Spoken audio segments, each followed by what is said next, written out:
Hello students, today we are going to discuss about redox reaction as the basis of titration. Okay, so how with the help of redox reaction, how you are going to study the fundamental of titration.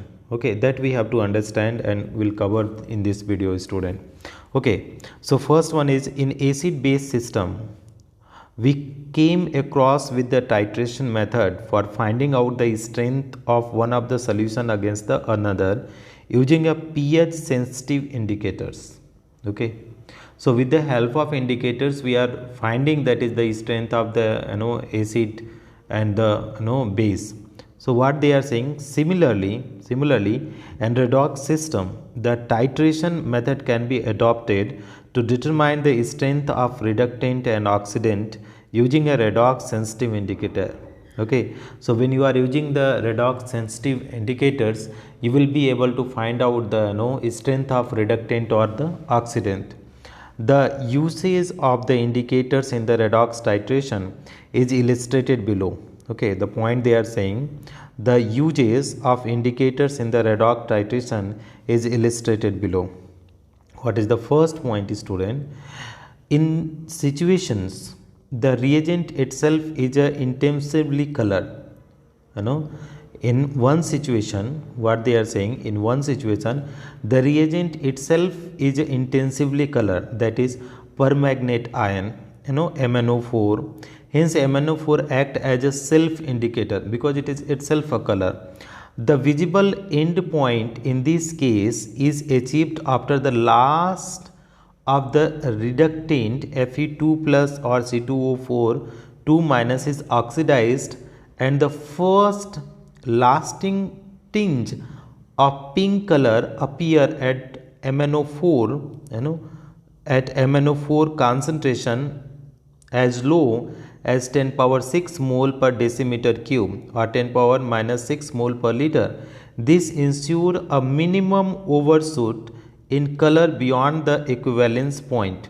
Okay, beyond the equivalent point means the reaction has completed, student, when the pink color is getting appears. Okay, so that is, if the pink color is getting appears, it means that is reaction is completed, equivalent point. The point where the reductant and the oxidants are equal is termed as mole stoichiometry. Okay, mole stoichiometry. So one solution is already the colored, student, another you are getting titrate. So firstly the color will disappear, student. Firstly slowly the color will disappear, and at the end what will happen, student, the pink color will appear, student. That pink color signifies that is end point.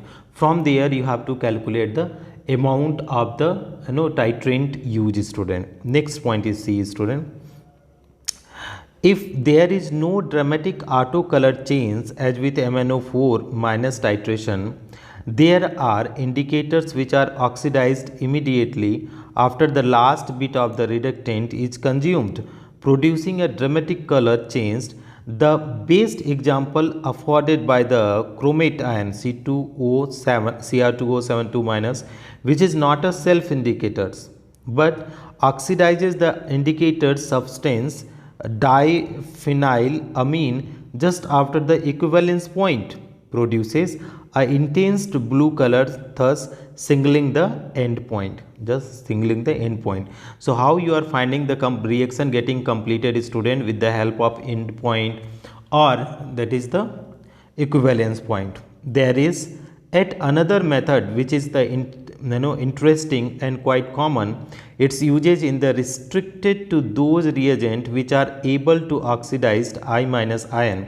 Say for example Cu2 plus, okay, Cu2 plus 4I minus, Cu2I2 and I2. Okay, this method relies on the fact that iodine itself give an intense blue color with starch and has a very specific reaction with thiosulfate ion. Okay, has a very specific reaction with the thiosulfate ion S2O3 2 minus, which is 2 is a redox reaction, which 2 is a redox reactions, right? Now if you are talking about I2 plus 2 S2O3 2 minus giving 2I minus S4O6 2 minus. I2 through insoluble in water. I2 through insoluble in water remains in the solution containing KiHKI3. Okay. An addition of starch after the liberation of the iodine from the reaction of Cu2 plus ion on iodine ions, an intense blue color appear. This color disappear as soon as the iodine is consumed by the thiosulfate ion. Thus, the end point can be easily be tracked. At the rest is the stoichiometric calculation only.